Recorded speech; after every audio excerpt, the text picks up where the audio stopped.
സമയവും ദിവസവും കാലാവസ്ഥയും അറിയാൻ പണ്ടുകാലത്ത് കർഷകർ തയ്യാറാക്കിയ കൃഷി കലണ്ടറാണ് ഞാറ്റുവേല. ഞായറിന്റെ വേളയാണ് ഞാറ്റുവേലയായത്. ഞായർ എന്നാൽ സൂര്യനെയും വേള സമയത്തെയും സൂചിപ്പിക്കുന്നു. അതായത് സൂര്യന്റെ സമയമാണ് ഞാറ്റുവേല എന്നർത്ഥം. ഭൂമി സൂര്യനെ ചുറ്റുന്ന പ്രദക്ഷിണ വഴിയെ 27 സമഭാഗങ്ങളാക്കി തിരിച്ചാണ് ഞാറ്റുവേല രൂപപ്പെടുത്തിയിട്ടുള്ളത്. മേടമാസത്തിൽ തുടങ്ങി മീനമാസത്തിൽ അവസാനിക്കുന്ന കാർഷിക വർഷത്തെ 13.5 ദിവസം വീതമുള്ള 27 ഭാഗങ്ങളാക്കി വിഭജിച്ചിരിക്കുകയാണ്. ഓരോ സമയത്തെയും ചെടികളുടെ വളർച്ച, ജലസേചനം, കീടബാധ എന്നിവ നോക്കിയാണ് ഞാറ്റുവേല രൂപകൽപ്പന ചെയ്തിട്ടുള്ളത്. അശ്വതി മുതൽ രേവതി വരെയുള്ള 27 നക്ഷത്രങ്ങളുടെ പേരിലാണ് സാധാരണയായി ഞാറ്റുവേല അറിയപ്പെടുന്നത്. ഇതിൽ പ്രധാനം മിഥുനമാസത്തിലെ തിരുവാതിര ഞാറ്റുവേലയാണ്. പുതുനാമ്പുകൾ പിറവിയെടുക്കുന്നത് ഈ ഞാറ്റുവേലയിലാണ്.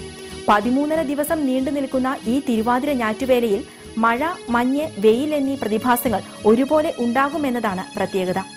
തിരിമുറിയാതെ പെയ്യുന്ന ഈ മഴയിൽ വിരൽ ഒടിച്ചു കുത്തിയാൽ പോലും മുളയ്ക്കുമെന്നാണ് പഴമക്കാർ പറയുക. അതുകൊണ്ട് തന്നെ ഈ ഞാറ്റുവേലയെ പുതിയതിന്റെ ആരംഭമായി കർഷകർ കാണുന്നു. ഈ കാലത്ത് പെയ്യുന്ന മഴയ്ക്ക് ഔഷധ ഗുണമുണ്ട് എന്നാണ് വിശ്വാസം. അതിനാൽ ചിങ്ങമാസത്തിൽ വിളവെടുക്കുന്ന എല്ലാ കാർഷിക വിളകളുടെയും വിത്തിറക്കുന്നത് ഈ ഞാറ്റുവേലയെ ആശ്രയിച്ചാണ്. മത്തൻ, കുമ്പളം, ചേന തുടങ്ങി ഓണത്തിനു മുൻപ് വിളവെടുക്കുന്ന കാർഷിക വിളകളുടെ വിത്തിറക്കി അവയെ പരിപാലിക്കുന്നതും ഈ കാലയളവിലാണ്. ഇങ്ങനെ പ്രകൃതിയെയും മനുഷ്യനെയും തമ്മിൽ കൂട്ടിച്ചേർക്കുന്ന ഒരു പ്രധാന ഘടകമാണ് ഞാറ്റുവേല. കാലാവസ്ഥയിലെ മാറ്റങ്ങൾ തിരുവാതിര ഞാറ്റുവേലയുടെ ഗതിയെ സാരമായി ബാധിച്ചുവെങ്കിലും ഇന്നും കാർഷിക സംസ്കാരവുമായി ഇത് ഇഴചേർന്ന് കിടക്കുകയാണ്.